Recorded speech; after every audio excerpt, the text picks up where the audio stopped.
안녕하세요, 여러분. 이야기, 그리고 사람들입니다. 오늘도 이렇게 찾아와 주신 모든 분들께 진심으로 감사드립니다.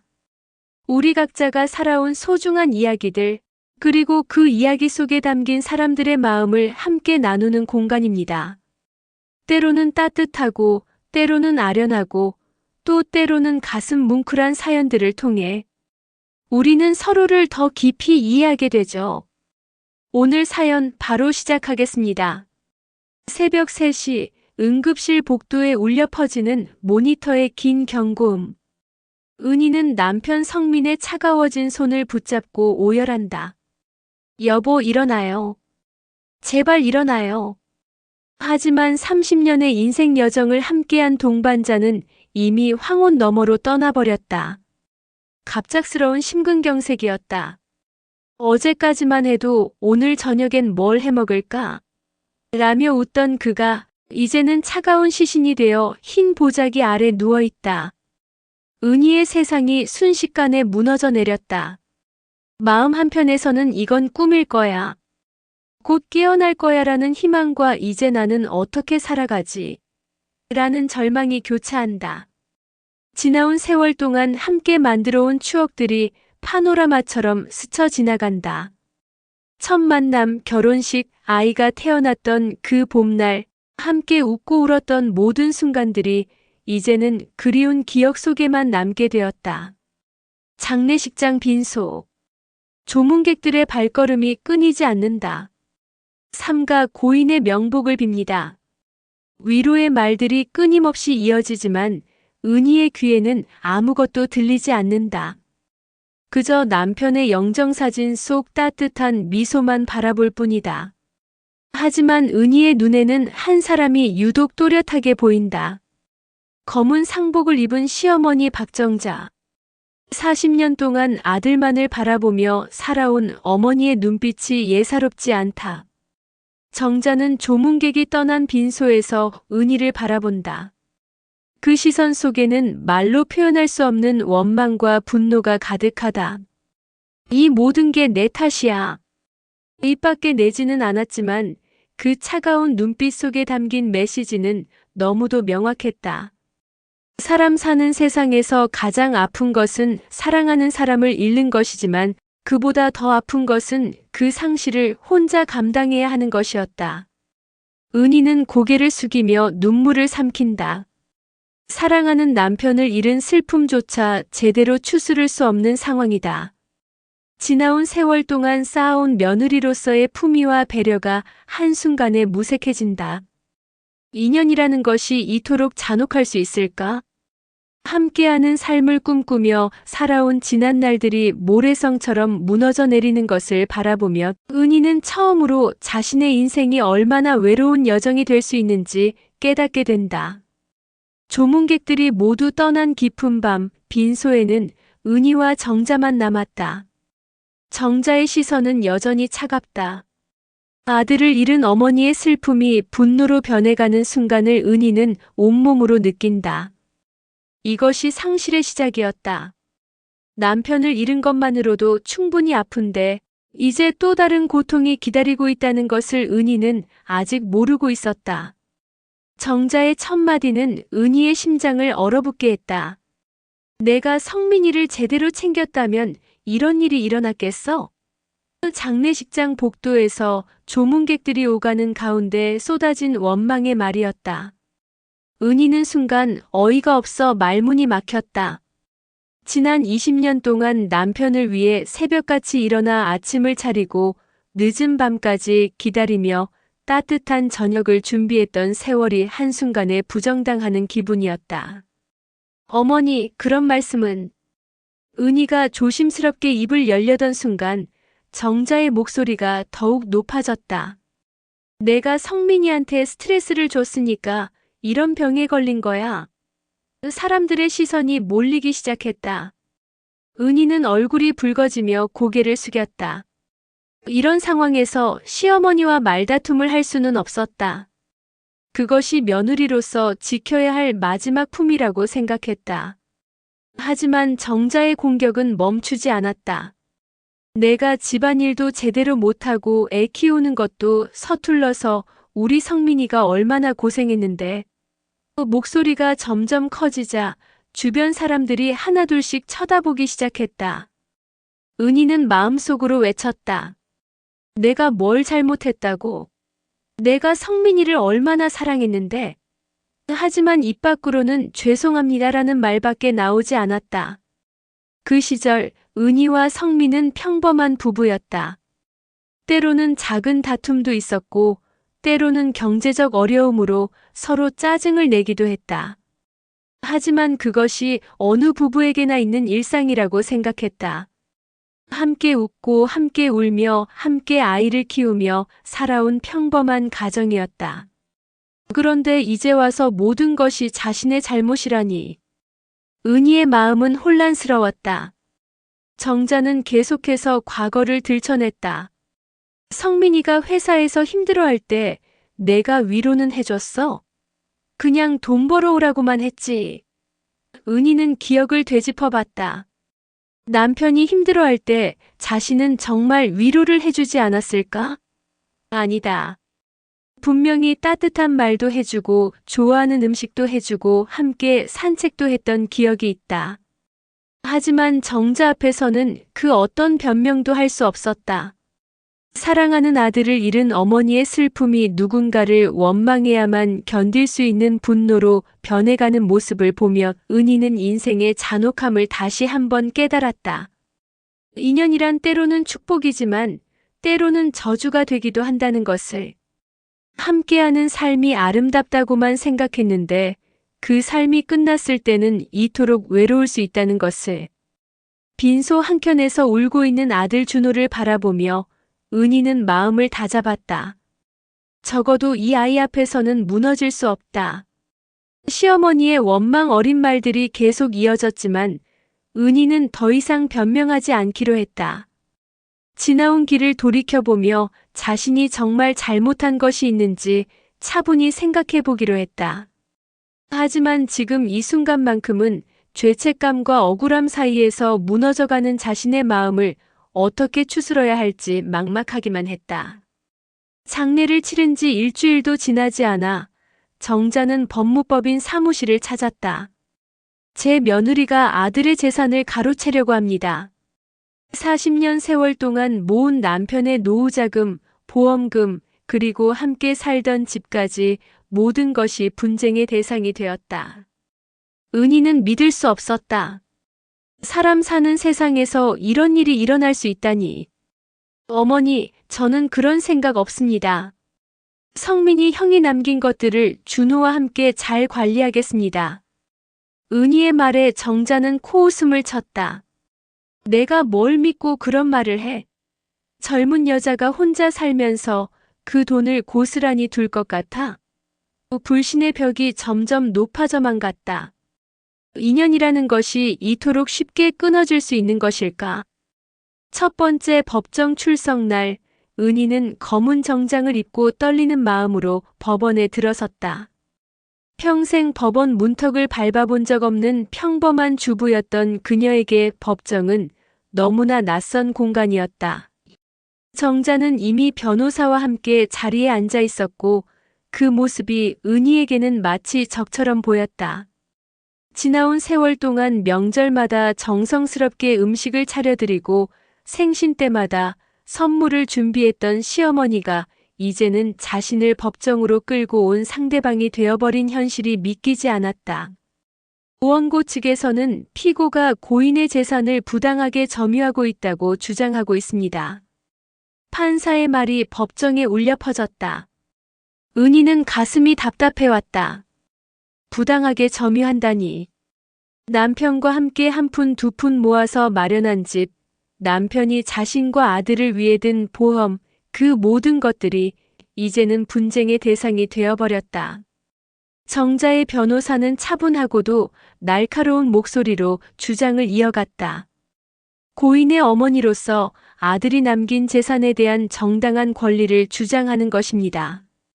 특히 보험금의 경우 수익자 변경이 고인의 진정한 의사였는지 의문스럽습니다. 은희는 깜짝 놀랐다. 성민이가 결혼 후 보험 수익자를 자신으로 바꾼 것은 당연한 일이라고 생각했는데 그것마저 의심받고 있었다.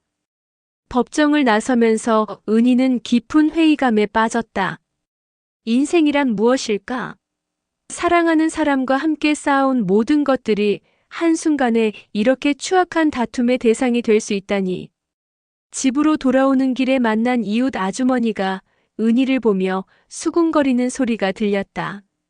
저 집 며느리 남편 죽자마자 시어머니랑 재산 싸움 한다던데. 그날 밤 은희는 남편의 사진을 바라보며 눈물을 흘렸다. 여보, 당신이 살아있다면 이런 일이 일어났을까요? 우리가 그동안 쌓아온 모든 것들이 이렇게 더럽혀져도 괜찮은 건가요? 하지만 사진 속의 남편은 여전히 따뜻한 미소만 보일 뿐 아무런 대답도 해주지 않았다. 은희는 처음으로 깨달았다. 이제부터는 모든 것을 혼자서 감당해야 한다는 것을. 그리고 이 긴 법적 다툼이 언제 끝날지, 끝나고 나면 자신에게 무엇이 남을지 아무도 모른다는 것을. 법정 다툼이 시작되자 은희 주변의 세상이 달라지기 시작했다. 그동안 자주 만나던 동네 아줌마들이 하나둘씩 거리를 두기 시작했고 아이들 학부모 모임에서도 사람들의 시선이 이상해졌다. 혹시 정말 저 사람이 시어머니 말처럼 그런 사람일까? 의심의 눈빛들이 은희를 따라다녔다. 평생 품위 있게 살아온 자신이 하루아침에 욕심 많은 며느리로 낙인 찍힌 현실이 참담했다. 엄마, 왜 할머니가 우리를 미워해요? 아들 준호의 순진한 질문에 은희는 할 말을 잃었다. 어떻게 설명해야 할까? 사랑하는 사람을 잃은 슬픔이 때로는 사람을 변하게 만든다고.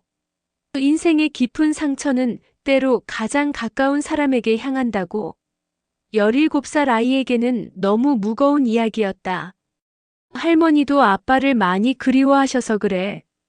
시간이 지나면 다 좋아질 거야. 위로의 말을 하면서도 은희 자신도 확신이 서지 않았다. 그 시절 같은 아파트에 살던 박 아주머니가 은희에게 조심스럽게 말을 건넸다. 은희야, 내가 내 편이라는 거 알지? 근데 요즘 동네에서 말들이 많더라. 시어머니 분이 여기저기 전화해서. 말을 끝까지 하지는 않았지만 은희는 알 수 있었다. 정자가 동네 사람들에게 자신의 이야기를 하고 다닌다는 것을. 은희의 마음에 또 다른 상처가 새겨졌다. 내가 정말 잘못한 걸까? 그 깊은 밤 혼자 남은 거실에서 은희는 자신을 돌아봤다. 지나온 길을 차근차근 되짚어보며 남편에게 상처를 준 적이 있는지, 정말로 자신의 잘못으로 남편이 세상을 떠난 것인지 자문해봤다. 때로는 짜증을 낸 적도 있고 때로는 투정을 부린 적도 있었다. 하지만 그것이 어느 부부에게나 있는 평범한 일상이 아니었을까? 추억 속에서 성민의 목소리가 들려왔다. 여보, 당신이 있어서 내가 행복해요. 우리 오래오래 함께 살아요. 결혼 15주년 기념일에 했던 말이었다. 그런 남편이 정말 자신 때문에 스트레스를 받았을까? 은희는 고개를 저었다. 아니다. 우리는 서로 사랑했고 서로를 위해 살았다. 그것만큼은 확신한다. 하지만 세상의 시선은 차갑기만 했다. 마트에서 장을 보다가 만난 옛 직장 동료는 은희를 보자 어색하게 웃으며 자리를 피했다. 아이 학교에서도 다른 엄마들이 수군거리는 소리가 들렸다. 저렇게 조용해 보이는데 속은 다른가 봐. 은희는 참을 수 없는 억울함에 가슴이 터질 것 같았다. 그럼에도 은희는 버티기로 결심했다. 아들 준호를 위해서, 그리고 무엇보다 자신을 위해서. 지나온 세월 동안 쌓아온 자신의 삶이 거짓이 아니라는 것을 증명하기 위해서. 인생이란 때로는 혼자서도 견뎌내야 하는 시간이 있다는 것을, 그리고 그 시간을 버텨낸 사람만이 진정한 지혜를 얻을 수 있다는 것을 은희는 조금씩 깨달아가고 있었다. 고립 속에서도, 사람들의 손가락질 속에서도 자신만은 자신을 믿어주어야 한다는 것을. 법정에서 만난 국선 변호사, 최 변호사는 은희의 이야기를 차분히 들어주었다. 부인께서 억울하다고 느끼시는 게 당연합니다. 하지만 법은 감정이 아닌 사실로 말합니다. 그의 말에서 은희는 처음으로 희망의 빛을 보았다. 그동안 정자의 일방적인 주장에 속수무책으로 당하기만 했던 자신에게 이제 맞설 수 있는 방법이 있다는 것을 알게 된 것이다. 시어머님 측에서 주장하는 내용들을 하나씩 살펴봅시다. 먼저 보험금 수익자 변경건입니다. 최 변호사는 서류를 펼쳐 보이며 설명했다. 이 서류를 보시면 남편분이 결혼하신 후 3년째 되던 해에 수익자를 부인으로 변경하셨습니다. 그리고 그 후 한 번도 바꾸신 적이 없어요. 만약 부인에 대한 불만이 있었다면 중간에 바꾸셨을 텐데 그런 흔적이 전혀 없습니다. 은희의 마음에 작은 불씨가 타오르기 시작했다. 그렇다. 성민이는 자신을 믿었고 끝까지 자신을 수익자로 두었다. 그것이 남편의 진심이었다. 그리고 이 부분도 중요합니다. 변호사는 또 다른 서류를 가리켰다. 집 소유권 관련해서도 남편분이 유언장을 작성하지 않으셨다면 법정 상속에 따라 부인과 자녀가 상속받는 것이 맞습니다. 시어머님이 주장하시는 내용들은 법적 근거가 부족해요. 정말이요? 그럼 제가 잘못한 게 아니라는 말씀이세요? 은희의 목소리에 떨림이 있었다. 그동안 자신을 향한 모든 비난과 원망이 정당하지 않다는 것을 처음으로 확인받는 순간이었다. 네, 부인께서는 아무것도 잘못하지 않으셨습니다. 오히려 시어머님 측에서 제기한 주장들이 감정적이고 근거가 부족합니다. 변호사의 설명을 들으면서 은희는 지나온 세월을 다시 돌아봤다. 그동안 자신이 얼마나 위축되어 살았는지, 얼마나 많은 죄책감에 시달렸는지 새삼 깨달았다. 사람 사는 세상에서 때로는 억울한 일을 당할 수도 있지만 그렇다고 해서 자신을 포기해서는 안 된다는 것을, 진실은 언젠가 밝혀진다는 것을. 하지만 변호사님, 저는 시어머님과 싸우고 싶지 않아요. 그분도 아들을 잃고 힘드실 텐데. 은희의 말에 변호사는 고개를 끄덕였다. 부인의 마음은 이해합니다. 하지만 때로는 자신을 지키는 것도 필요해요. 특히 자녀가 있으시니까 더더욱요. 그 말이 은희의 마음을 움직였다. 준우를 위해서라도 자신은 당당해져야 했다. 그날 밤 은희는 남편의 사진 앞에서 다짐했다. 여보, 이제 더 이상 위축되어 살지 않을게요. 당신이 저를 믿었듯이 저도 저를 믿고 당당하게 살아갈게요. 마음속 깊은 곳에서 새로운 힘이 솟아오르는 것을 느꼈다. 그동안 꺼져가던 삶의 의지가 다시 타오르기 시작했다. 인생이란 때로는 자신을 위해 싸워야 하는 순간이 있다는 것을, 그리고 그 싸움에서 이기는 것은 상대방을 무너뜨리는 것이 아니라 자신의 존재 가치를 증명하는 것이라는 깨달음이 은희의 마음에 자리 잡았다. 두 번째 법정 출석일, 은희는 이전과 달리 당당한 모습으로 법원에 들어섰다. 지나온 길을 돌아보며 자신감을 되찾은 그녀의 모습은 사뭇 달라 보였다. 정자는 여전히 굳은 표정으로 앉아 있었지만 은희는 더 이상 그 시선을 피하지 않았다. 인생에서 진실이 무엇인지, 자신이 어떤 선택을 해야 하는지 이제 명확해졌기 때문이다. 오늘은 피고 측에서 반박 자료를 제출하겠습니다. 최 변호사가 차분한 목소리로 말했다. 그의 손에는 두꺼운 서류 뭉치가 들려 있었다. 첫 번째로 고인이 부인에게 보낸 편지들입니다. 은희는 깜짝 놀랐다. 성민이가 출장 갔을 때 보내준 편지들을 변호사가 증거로 준비한 것이었다. 여보, 당신이 있어서 내가 얼마나 행복한지 몰라요. 우리 평생 함께 행복하게 살아요. 법정에서 읽혀지는 남편의 따뜻한 편지 내용에 은희의 눈에 눈물이 고였다. 정자의 얼굴이 굳어졌다. 그리고 이 부분을 보시면 변호사는 계속해서 자료를 제시했다. 고인이 마지막으로 병원에 입원했을 때 간병일기입니다. 부인이 매일 새벽부터 밤늦게까지 간병하면서 기록한 내용들이에요. 오늘 성민이가 죽 한 그릇을 다 먹었다. 얼마나 기쁜지 모르겠다. 빨리 나와서 집에 가자고 하니까 웃는다.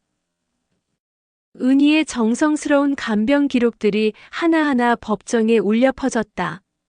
사람들의 표정이 점점 달라지기 시작했다. 그동안 정자가 주장해왔던 소홀한 며느리의 모습과는 너무나 다른 증거들이 계속 제시되었다. 마지막으로 이 사진들을 보시겠습니다.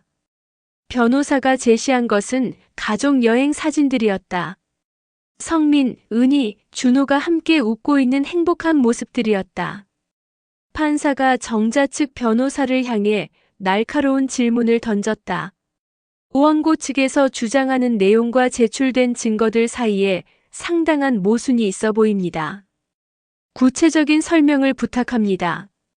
정자의 변호사는 당황한 기색을 감추지 못했다. 그것은 말끝을 흐리며 서류를 뒤적거렸지만 명확한 답변을 하지 못했다.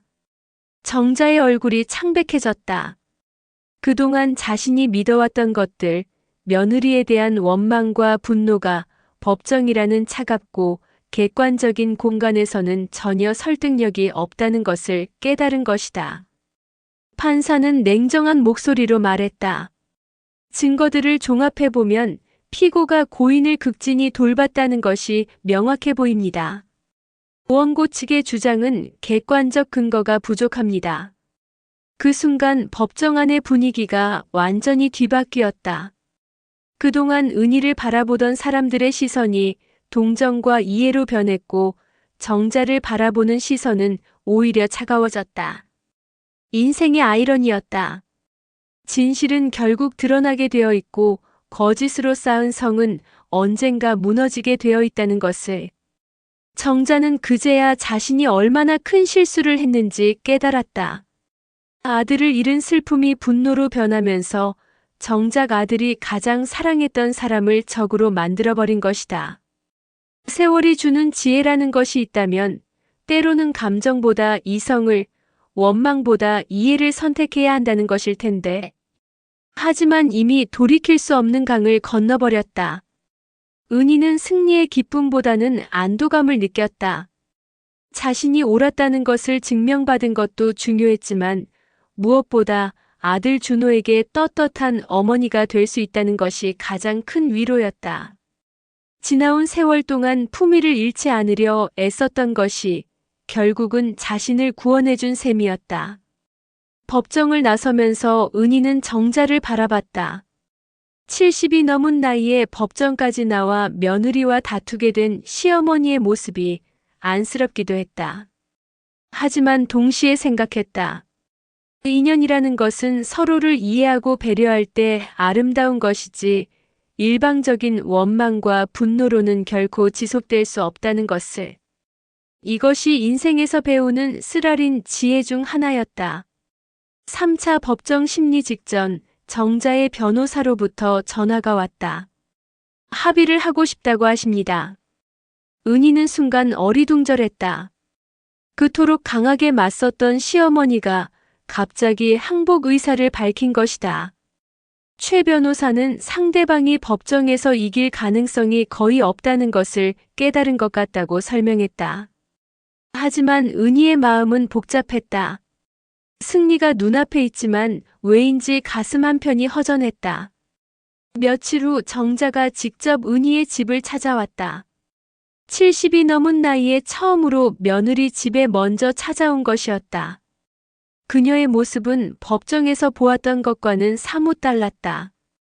기세등등했던 모습은 온데간데 없고 지친 노인의 모습만 남아있었다. 은희야. 정자의 목소리에는 더 이상 분노가 없었다. 대신 깊은 피로와 허망함만이 배어 있었다. 어머니. 은희도 무엇라 말해야 할지 몰랐다.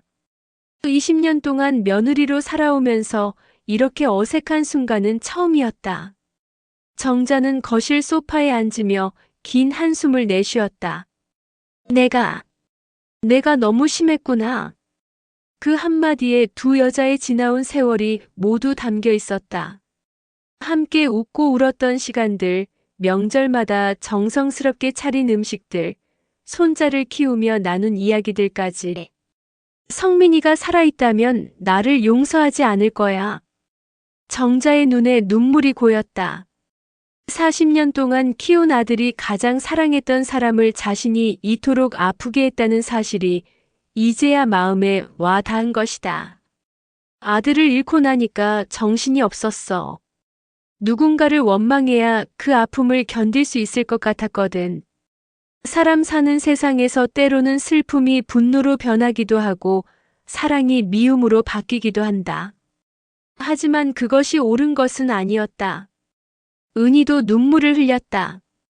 미워해야 할 상대였지만 아들을 잃은 어머니의 아픔은 이해할 수 있었다.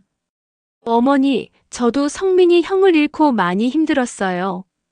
하지만 어머니까지 잃고 싶지는 않았어요. 솔직한 마음이었다. 비록 갈등이 있었지만 20년 동안 가족으로 살아온 정이 하루아침에 사라질 수는 없는 것이었다. 이제 그만하자. 정자의 목소리에는 깊은 피로감이 배어 있었다. 소송도 그만두고 우리 이제 그만 싸우자.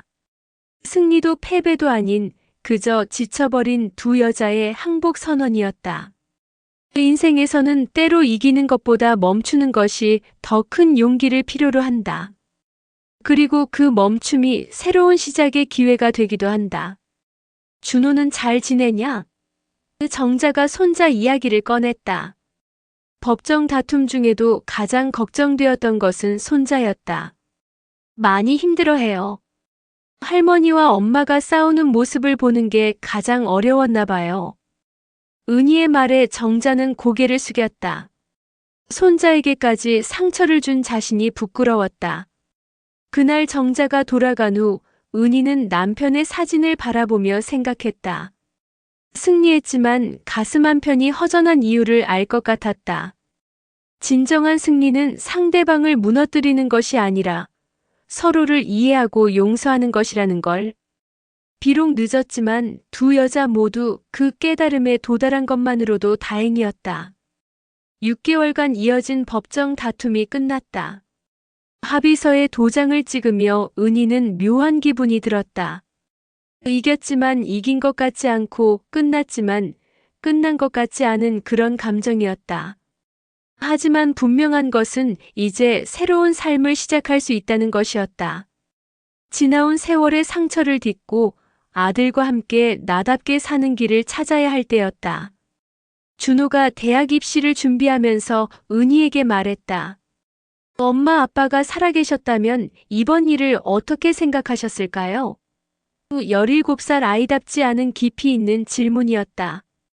은희는 잠시 생각한 후 대답했다. 아빠는 분명히 말씀하셨을 거야. 사람은 누구나 실수할 수 있지만 그 실수를 인정하고 다시 시작하는 게 중요하다고 말이야. 남편이 생전에 자주 하던 말이었다. 어느 날 정자로부터 전화가 왔다. 준호 대학 등록금 내가 좀 도와주면 안 될까? 예상치 못한 제안이었다. 은희는 잠시 망설였다가 고맙습니다, 어머니. 하지만 저희가 할 수 있어요라고 정중히 거절했다. 도움을 받는 것도 좋지만 이제는 자립해서 살아가고 싶었다. 자신의 힘으로 아들을 키우고 자신의 선택으로 인생을 만들어가고 싶었다. 봄이 되자 은희는 오랫동안 미뤄두었던 일을 시작했다. 작은 카페를 차린 것이다. 은희네 카페라는 소박한 간판을 달고 정성스럽게 내린 커피와 직접 만든 케이크를 파는 작은 공간이었다. 처음에는 걱정이 많았지만 이웃들이 하나둘씩 찾아와 주면서 조금씩 자리를 잡아갔다. 사장님, 커피 참 맛있어요. 정성이 느껴져요. 손님들의 칭찬에 은희는 처음으로 자신감을 되찾았다. 어느 날 정자가 카페를 찾아왔다. 두 사람 모두 어색했지만 예전과는 다른 편안함이 있었다. 커피 한 잔만 주겠니? 그 정자의 말에 은희는 정성스럽게 커피를 내려주었다. 맛있다. 정자의 한마디에 두 사람 모두 미소를 지었다. 완전히 예전으로 돌아갈 수는 없지만 새로운 관계는 시작될 수 있다는 희망이 보였다. 저녁 무렵 준호가 카페에 들러 숙제를 하는 모습을 보며 은희는 깊은 만족감을 느꼈다. 남편은 떠났지만 그가 남긴 사랑과 추억은 여전히 자신들의 삶 속에 살아 숨쉬고 있었다. 상실의 아픔을 겪고 갈등과 다툼을 견디며 결국은 자신만의 길을 찾아낸 이 여정이 바로 인생이라는 것을 깨달았다. 창밖으로 저녁 노을이 지고 있었다. 황혼이 아름다운 이유는 하루의 끝이기 때문이 아니라 내일이라는 새로운 시작을 약속하기 때문일 것이다. 은희는 남편의 사진을 바라보며 속삭였다. 여보, 이제 정말 괜찮아요. 우리 잘 살고 있어요. 그리고 자신에게도 말했다. 은희야, 이제 두 번째 봄이 시작됐어. 나답게 살아보자. 인생의 깊은 상처와 시련을 겪은 후에야 비로소 찾을 수 있는 진정한 평화가 은희의 마음에 자리 잡았다. 앞으로도 어려움은 있겠지만 이제는 그 어떤 시련도 견딜 수 있을 것 같았다. 함께하는 삶의 소중함을, 인연의 깊은 의미를, 그리고 용서와 이해의 지혜를 배웠기 때문이었다. 여기까지 오늘의 사연을 들어봤습니다. 삶이라는 것은 참 묘한 것 같습니다. 때로는 예상치 못한 길로 우리를 이끌기도 하고, 때로는 우리가 가장 소중히 여기던 것들을 다시 돌아보게 만들기도 하죠. 오늘 사연 속 주인공처럼 우리 모두는 각자의 자리에서 최선을 다해 살아가고 있습니다. 혹시 비슷한 경험을 하신 분이 계시다면 여러분의 이야기도 언제든 들려주세요. 댓글로 남겨주신 작은 한 줄도, 이메일로 보내주신 긴 사연도 모두 소중히 읽고 있습니다. 오늘 하루도 수고 많으셨습니다. 내일은 또 어떤 따뜻한 이야기로 찾아뵐지 저도 벌써 기대가 됩니다. 구독과 좋아요는 더 많은 이야기를 나누는데 큰 힘이 됩니다. 그럼 다음 이야기에서 또 만나요. 안녕히 계세요.